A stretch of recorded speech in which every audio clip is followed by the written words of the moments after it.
call the Riddler cave? It's just me, I just call it. The Riddler's lair. The Riddler's there.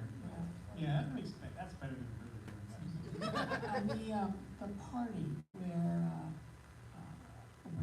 Edward Nygma introduces the box was shot at the Pantages Theater. The lobby. In the lobby of the Pantages Theater in LA, yes. You're coming And from the Pantages, with this walk through the staircases lobby, on either there's side. the staircases, the beautiful ceilings, yeah. Down from the ceiling and spectacular landing. Yeah, that was fun. It was a very good land. Yeah. Can I just go back? You mentioned the extras on the tour. I want to just say something because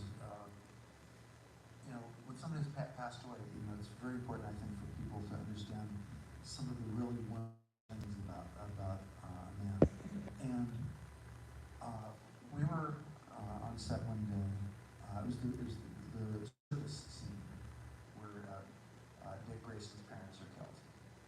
And so we've got all these extras, and before they started shooting, Joel went to all the extras, and he sort of called them all together and gave them a pep talk to tell them,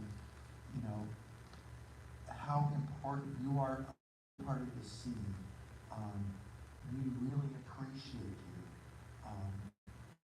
Whereas many directors would just say, get your places, we're going to shoot soon. I mean, the Took time directors, to let them know that how much he appreciated them being there and what they brought to the visuals of the scene and the emotion of the scene.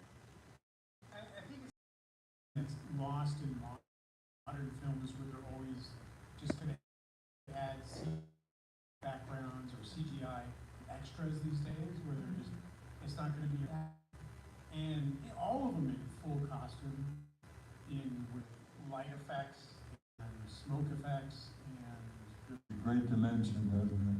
it does. It really adds a lot of depth to everything that was shot. We're getting close to having to wrap it up.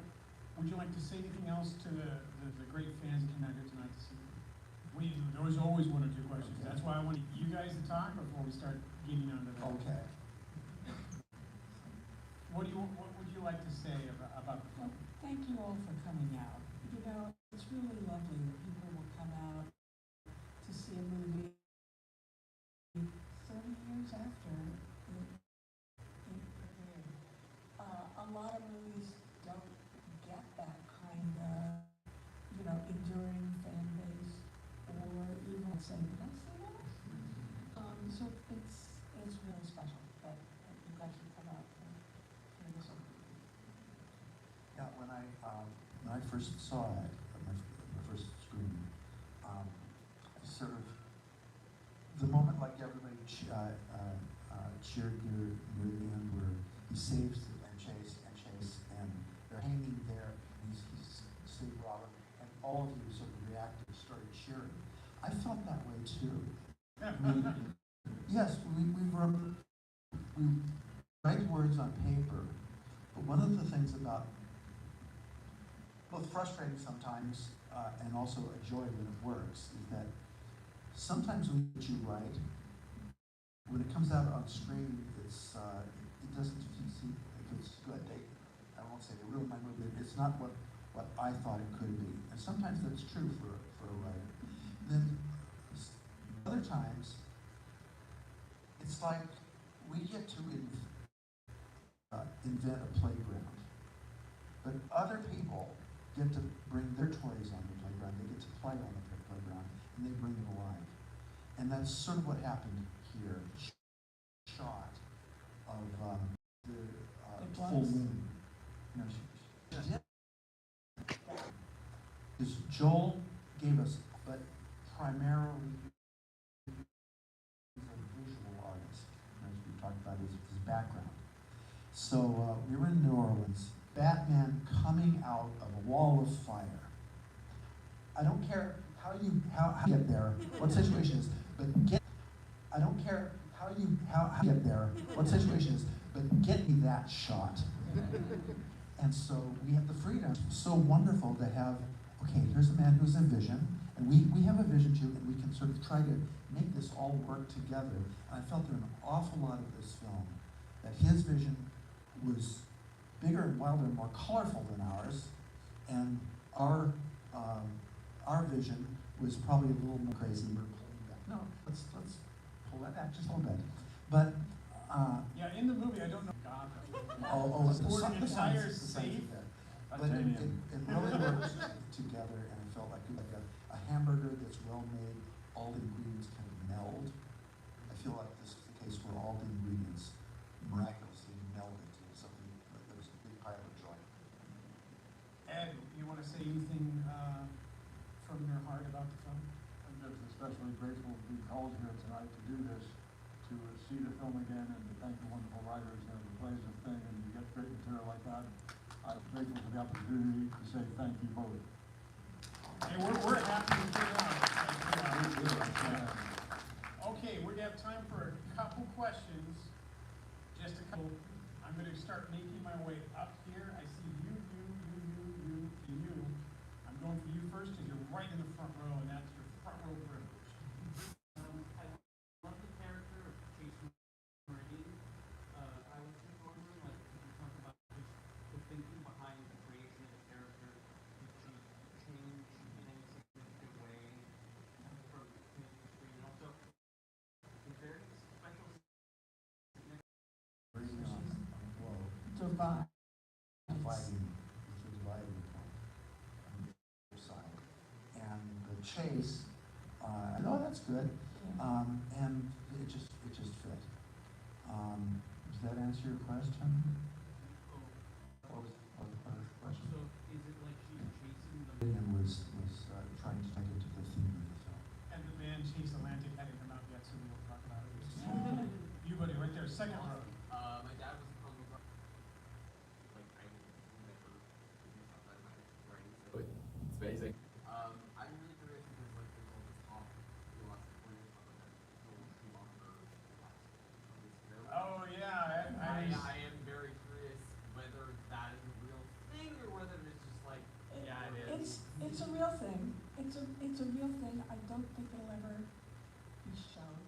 Is it? I'm not you know, here's, okay, so we have not seen it, but in some ways we have read it. Because basically it pulls a lot of material written, but not, that was cut. So, Like my director's sonic cut. suit. Yeah, Yeah. so we've read That's in the it. Schumacher cut now. Yeah, so we've read it. If I may Do- ask, Yeah. A, is it better? Yes. This is my second part of the question. This film is so fabulously, wonderfully gay. Yes, and I wonder, is it more gay? And also, I don't on think it's- that question, was the wild gayness of this film on purpose? Was it an accident? No, And it was an outflowing of who Joel was. That's what It's really, is what it, if it was on purpose, I think we might have heard from McDonald's. In the 90s, yeah. I think honestly, the wonderful gayness of it went over a lot of people's heads back in the day. On that note, I mean, Yeah. Brad Pitt was originally cast as Two-Face, is that true? No. No? He was precast when we sat down, when they Okay. were still saying, we want another villain and we're not sure who the other villain should be. And we But suggested one of the them, and we Riddler. suggested the Riddler, but they came and said, but the first villain is Tommy Lee Jones as Harvey And Keitel. Joel had already Somebody worked with somebody him told at me the Brad client. was gay and he might have been cast for this. No, You guys mentioned no, that. no, But I mean, that's it was true. Harvey from the get, it was Oh, okay. Tommy Lee Jones as Harvey Two-Face. from the get-go. That was, Okay. no But choice. it's not bringing the gay flag. Which upset Billy D. Williams to go in to this day. He's Yeah. upset because he took original Batman knowing he would play Two-Face in a later when- film, and then they gave it to Tommy Lee Jones, and Yeah. he was very upset, and is still upset to this day. That's a very touchy subject for Billy, because he was he wanted to be Two-Face. Yeah. The Schumacher cut is not a real thing, really. No, it is. It's a real Somebody thing. put it, It's a real put thing, together but I don't what think was on it's, the cutting room floor and put yeah, that together. it's a real thing. I don't think anybody will ever see. I've seen it. Okay. Okay. Yeah. Okay, Now, okay. now he has to disappear. Warner Brothers. Tonight is 2 hours and 1 minute. I got a chance to see a 2 hours and 15 minutes version of this movie that was apparently a word print that Joel submitted. An idea of what's in this version of the movie is go on PDF Finder or whatever, Google Batman Forever script. Well, yeah, they wrote the script. I mean, Yeah. they know that's about it. But once you read it, it's a lot like the Schumacher cut, which is the movie that Joel submitted. There's a little more of Arkham Asylum in it. Yes. But it's not as significantly different as other directors' cuts have been. I think the tone is way darker though. It is Because darker. the temp music is different. It has a different tone. I feel like this movie was changed a lot for the time that we have to be a lot more fun. But the movie Joel submitted is a lot like your script. Yeah. It's you read the script that you guys turned in, it's so much like this version that Joel put in. I'm glad you mentioned soundtracks because I still have the Batman Forever soundtrack on my love iTunes that song. library, and it pops up while I'm driving, and it is, I want to say, one of the more solid film soundtracks of the day, and is still just rap from beginning to end. That soundtrack kicks butt, and that's when they were making soundtracks for movies to sell soundtracks, to Yeah. sell music. Yeah, to sell CDs And at the time. that soundtrack sold Yeah. great. It was gangbusters. Yeah. You can't even listen to Seal without thinking Batman Forever. Like that guy to Batman, and it doesn't matter what he does. And that was, Warner Brothers was yeah. disappointed because they wanted to have a song to submit for the Oscar. And you can only submit the first song over the credits. Anything after that is not eligible. Yeah, that's just the rule. It's only the first cut after the movie ends is the only credit song eligible. And Joel wanted Kiss from a Rose, but it wasn't eligible because it had already been released. So there were. But he loved that But it song was such a because perfect song. he kept talking about the theme of the rose, of the fallen roses, Right. when his parents died. That pops up visually. It was a And so he visual, that's why wanted he wanted a that. song that would represent that. And with that, we are getting the nod, little nod to move on. I got one. Shoot.